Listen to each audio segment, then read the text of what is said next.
ఎంగిలి అమాస రోజు పెద్ద పెద్ద మనుషులకు బియ్యం ఇచ్చుకొని సంతోషంగా గౌరవం చేసుకొని పిల్లలకు వేసి గౌరవం ఇంట్లో పెట్టి అందరం ముత్తైదులం వచ్చి బతుకమ్మ పెట్టి ఆడతాం. ఎంగిలి బతుకమ్మ. రెండో రోజు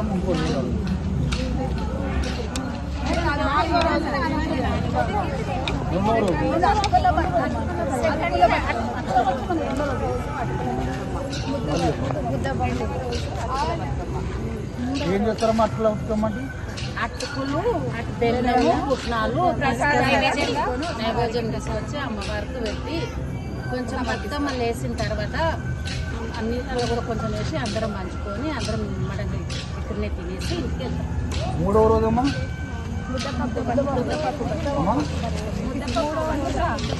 మూడవ రోజు ముద్దపప్పు Bathukamma.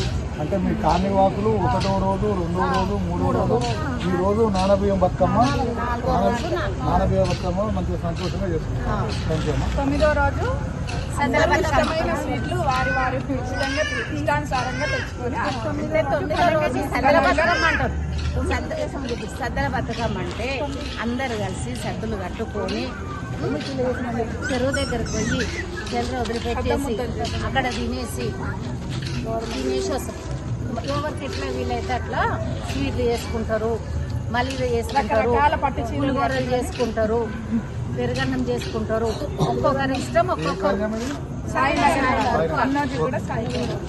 Thank you sir. Thank you. అందరికీ చాలా ప్రత్యేకమైన పండుగ అండి.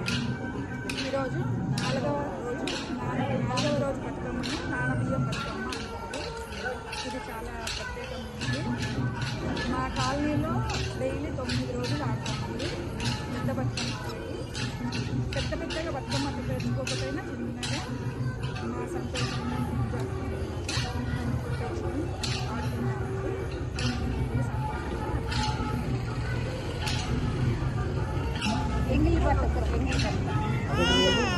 అమాస రోజు పెద్ద మనుషులకు బియ్యం ఇచ్చుకొని సంతోషంగా గౌరవం చేసుకొని పిల్లలకు వేసి గౌరవం ఇంట్లో పెట్టి అందరం ముత్తైదులం వచ్చి బతుకమ్మ పెట్టి ఆడతాం. ఎంగిలి బతుకమ్మ. రెండో రోజు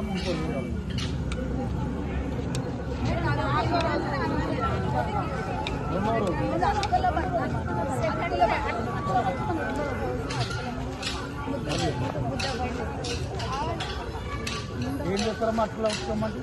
అటుకులు బెల్లము పుట్నాలు నైవేద్యం తీసుకొచ్చి అమ్మవారికి పెట్టి కొంచెం బతుకమ్మ వేసిన తర్వాత అన్ని కూడా కొంచెం వేసి అందరం పంచుకొని అందరం మడని ఇక్కడనే తినేసి ఇంటికి వెళ్తాం. మూడవ రోజమ్మా